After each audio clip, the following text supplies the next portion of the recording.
फकत इतना ही पूछा था कहाँ मसरूफ रहती हो।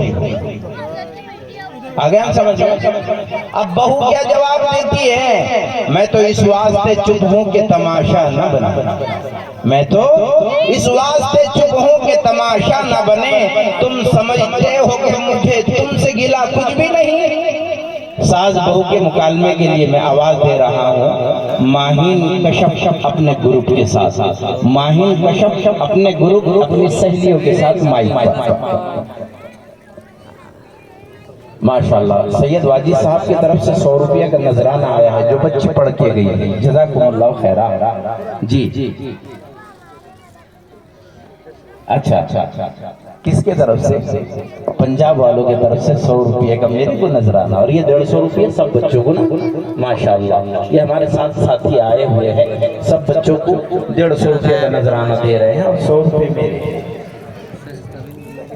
मौलाना एक मिनट, मौलाना अब्दुल रहीम साहब की तरफ से सब बच्चों को 500 रुपये का नजराना आया है। अल्लाह जज़ाए खैर अता फरमाए। अस्सलामु अलैकुम रहमतुल्लाहि व बरकातुहू। वालेकुम अस्सलाम व रहमतुल्लाहि व बरकातुहू। बहन क्या बात है, तुम्हारी सूरत बहुत उदास नजर आ रही है, क्या बहुत दिनों से बीमार थी या मुसलसल रोजे रख रही हो? अरे बहन, ना तो मैं बीमार हूँ और ना ही रोजे रख रही हूँ, बल्कि रोज की तू मैं से तंग आ गई हूँ और अब सोच रही हूँ कहाँ जाकर मर जाऊँ। बस भी हमारा ख्याल आता है तो रुक जाती हूँ। अरे बहन, तो हो क्या गया है कि बस वैसे ही जान लेने पर तुली हुई हो? याद रखो, जान इतनी भी सस्ती नहीं। परवरदिगार ने खुदकुशी को हराम करार दिया है। मतलब ये है कि खुदकुशी करके मरने वालों को वहाँ भी सुकून नहीं मिलेगा। इसलिए बात बताओ क्या है? मेरी बहन, बात यह है कि मेरे वालिदैन ने जिस घराने में मेरी शादी की है, हर फर्द का मेरे साथ अच्छा सुलूक है, अच्छा बर्ताव है, लेकिन मेरी सास का मेरे साथ अच्छा सुलूक नहीं है। 150 रुपए का। क्यों बहन, तुम्हारी सास क्या कहती है, तुमसे क्या चाहती है? मेरी बहन समझ में नहीं आता मुझसे क्या चाहती है। बात बात पे झगड़ती है, हर काम में नुक्स निकालती है, बात बात पे ताने देती है। जब जब अपने मायके जाती हूँ तो मेरी हर चीज की तलाशी लेती है। मेरे मायके से कोई आता है तो घूर घूर कर देखती है और उनसे जली गली बातें करती है। मेरी बात तो जब भी आती है बेचारी रो रो कर वापस चली जाती है। बहन, मेरी फिक्र में मेरी माँ तो बीमार रहने लगी, वरना मेरी माँ की सेहत बहुत अच्छी थी। अल्लाह तुम पर रहम फरमाए, अल्लाह तुम्हारी सास को सही समझ अता फरमाए। मेरी बहन, जरा पूरे होशाबाज में इस बात को सुन लो कि ये दुनिया दारुल अमल है, दारुल जज़ा नहीं।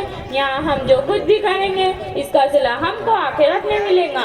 सास होकर अगर अपनी सास पर जुल्म करेगी तो इसका सिला बहू को, सास को भुगतना पड़ेगा। बहू होकर अगर अपनी सास पर जुल्म करेगी तो इसका नतीजा बहू को भुगतना पड़ेगा। आया कुछ समझ में?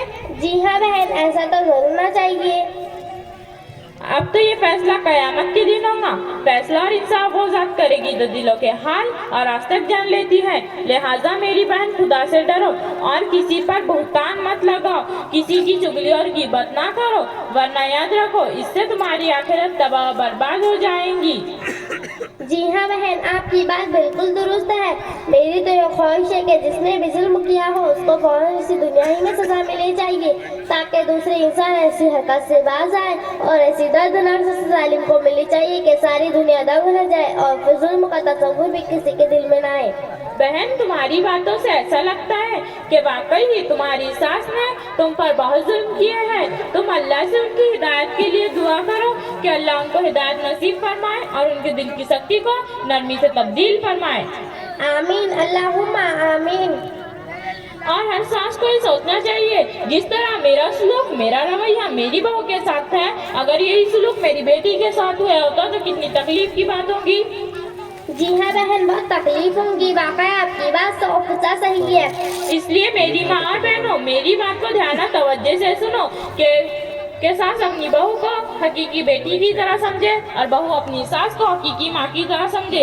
याद रखो, जिस दिन सास बहू के जहन में ये नुस्खा बैठ जाएगा, इंशाअल्लाह उस दिन सारे झगड़े खत्म हो जाएंगे। हमारा अपना घर दुनिया में जन्नत का नमूना नजर आएगा, चालू जाए तो राहत का गहवारा बन जाएगा। वो भेजता मैं तुम्हारे को घरों का सुकून बर्बाद कर रखा है, इससे दो खानदान की जिंदगियों पर बुरा असर पड़ता है।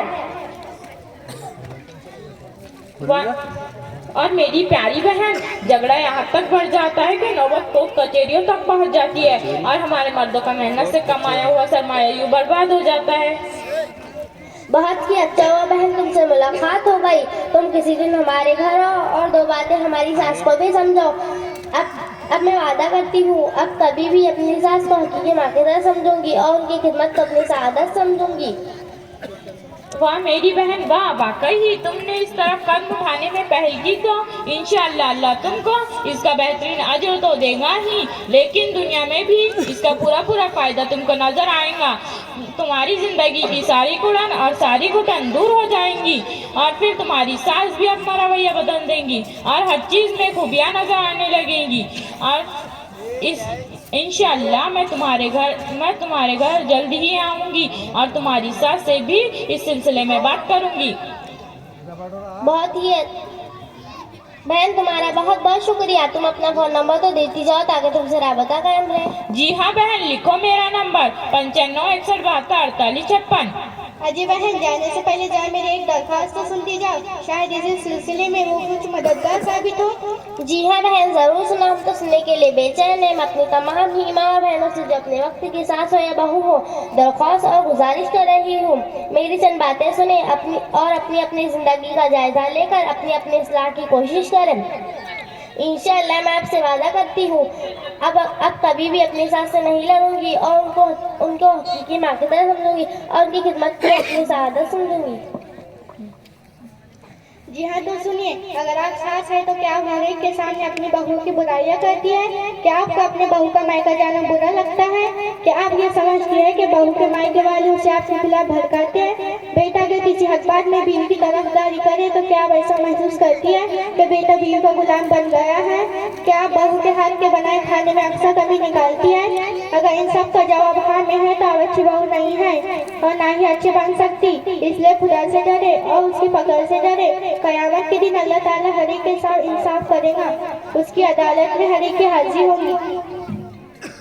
बहन जी, ये तो सवाल का पहला रुख हुआ, दूसरे रुख के बारे में भी तो बताइए, आपकी बड़ी मेहरबानी होगी।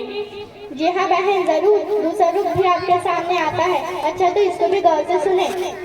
आप अगर बहू है तो क्या आप अपने मायके में और रिश्तेदारों में अपनी सास की बुराइयां करती हैं? आपकी सास अगर किसी मामले में तल्ख हो जाती है तो क्या आप भी जवाब में वैसे रुख अपनाती हैं? आपके शौहर दिन रात में किसी भी वक्त अपने माँ बाप के पास बैठते हैं तो क्या आपको बुरा लगता है? क्या घर में होने वाली हर बात अपने शौहर को जरूर बताती है? जब आपके ननद मायके में रहने को आती है तो क्या आपको नागवार गुजरता है? क्या आप अपनी सास से छोटी छोटी बातों पर लड़ती झगड़ती हैं? क्या आपको अपनी सास को कोई हुक्म मानना मुश्किल लगता है? क्या आप अपनी सास को माँ की तरह नहीं समझती? अगर जवाब हाँ में है तो अच्छी बहू नहीं है। ये मेरे चंद सवालात थे। इसके दौरान सबने बहू को बेटी समझे तो आप बेहतरीन सास और बेहतरीन बहू बन सकती हैं। बात सिर्फ समझने की है। जिस दिन हमने इस रिश्ते को समझ लिया उस दिन हमारे तमाम घरेलू झगड़े खत्म हो जाएंगे और हमारा घर अमन और सुकून का गहवारे बन जाएंगे। क्योंकि समझदार औरत उजड़े घर को फिर से आबाद कर सकती है और उसको खुशियों से भर सकती है और ना समझ औरत बने बनाए घर को फिर से वीरान कर सकती है। इसका असर हमारे आने वाले नस्लों पर भी पड़ेगा और जिस मसला हमारे नस्ल मसाइल से दो चार नहीं होंगे। बस इतना ही कहना था। माफ करना, मैंने आपके दरमियान पहुंचकर दखल अंदाजी की है और बोलती चली गई हूँ। बस दुआ करो अल्लाह हम सबको अमल की तौफीक अता फरमाए। माशाअल्लाह बहन, तुमने तो बहुत प्यारी बातें बताई और तमाम बातों का निचोड़ हमारे सामने निकाल कर रख दिया है कि घर के सुधार और बिगाड़ की जिम्मेदारी औरत की होती है। औरत अगर चाहे तो अपने घर को जन्नत का नमूना बना दे या दोज़ख का। बहन, आप अपना नाम तो बता दो, मिलने का पता भी दे दो। बहन, मेरा पूरा नाम मैनाज परवीन है। मेरे वालिद का नाम मोहम्मद जफर है। मेरे दादा का नाम अब्दुल गफ्फार है। लिखो मेरा नंबर 9545 जब आप बुलाएंगे मैं खिदमत के लिए हाजिर हो जाऊंगी। मैं आप दोनों बहनों की बहुत बहुत शुक्रगुजार हूँ कि आप दोनों ने अपना कीमती वक्त दिया और अच्छी सीधी सच्ची और साफ सुथरी बातें बताई। मैं वादा करती हूँ अब कभी भी अपने साथ से नहीं लड़ूंगी और उनकी खिदमत को और उनकी आखिरी दम तक खिदमत करूंगी। अल्लाह ताला मेरी गुज़िश्ता गलतियों को माफ़ कर दे। अच्छा बहन, अब चलते हैं। अस्सलामु अलैकुम वरहमतुल्लाहि वबरकातुहू। माशाअल्लाह माशाअल्लाह, ये थे मकतब हाजा के तालिबात। इन बच्चों को माशाल्लाह काफी इनाम आया है। रहमत भाई की तरफ से 50 रुपये है, रज्जू भाई की तरफ से